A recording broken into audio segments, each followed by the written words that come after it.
प्रणाम सब गोटे के। हम मंजू मिश्रा आइ अहाँ सबके बीच एकटा मौहक के गीत लऽ कऽ आयल छी। कोशिश करै छी अहाँ सबके नीक लागत। जँ कनियो नीक लागत तऽ अपन आशीर्वाद देब, किछु त्रुटि भऽ जायत तऽ क्षमा कऽ देब। तऽ चलू सब गोटा सुनै जाओ। हे यौ रघुनंदन सरकार, आहाँ दशरथ कुमार, आहाँ दशरथ कुमार, यौ भेलहुँ पाहुन हमार मिथिला धाम के।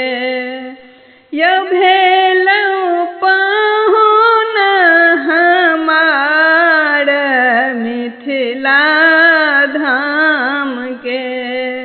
हे यौ रघुनंदन सरकार, आहाँ दशरथ कुमार, आहाँ दशरथ कुमार, यौ भेलहुँ पाहुन हमार मिथिला धाम के। यौ भेलहुँ पाहुन हमार मिथिला धाम के।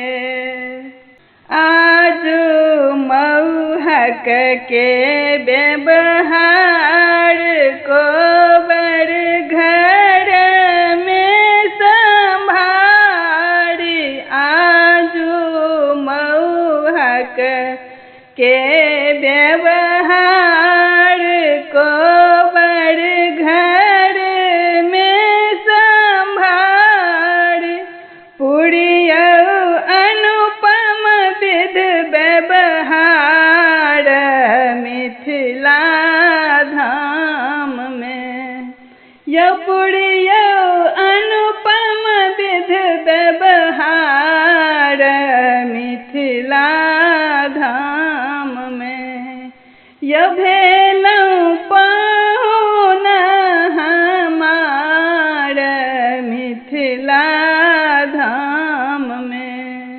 खीर खइयौ पाहुन राम संगे साजल अछि मिष्ठान, खीर खइयौ पाहुन राम संगे साजल अछि मिष्ठान।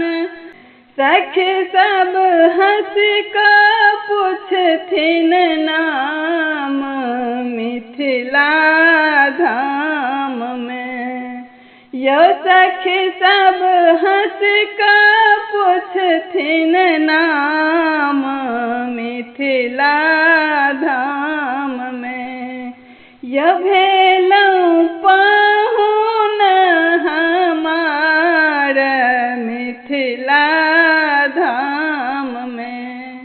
जितलहुँ स्वयंवर धनुष तोड़ि, पयलहुँ सिया धिया के मोड़ि, जितलहुँ स्वयंवर धनुष तोड़ि, जितलहुँ सिया धिया के मोड़, रस रस भिजियौ हिया जोड़ी मिथिला धाम में।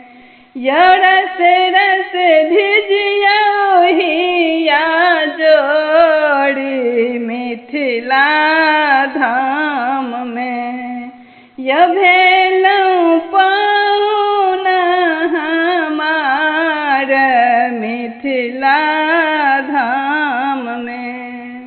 सुनी मीठी के दुलार करथिन मौहक के पुछारी, सुनी मीठी के दुलार करथिन मौहक के पुछारी भेटली आदि शक्ति नारी मिथिला धाम में।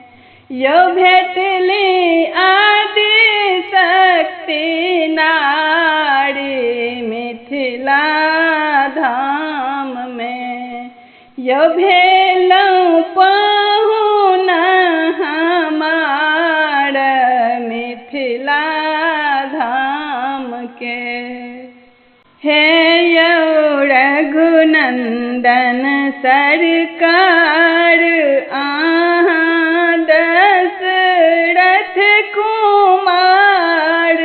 आहाँ दशरथ कुमार यौ भेलौं पाहुना हमार मिथिला धाम के।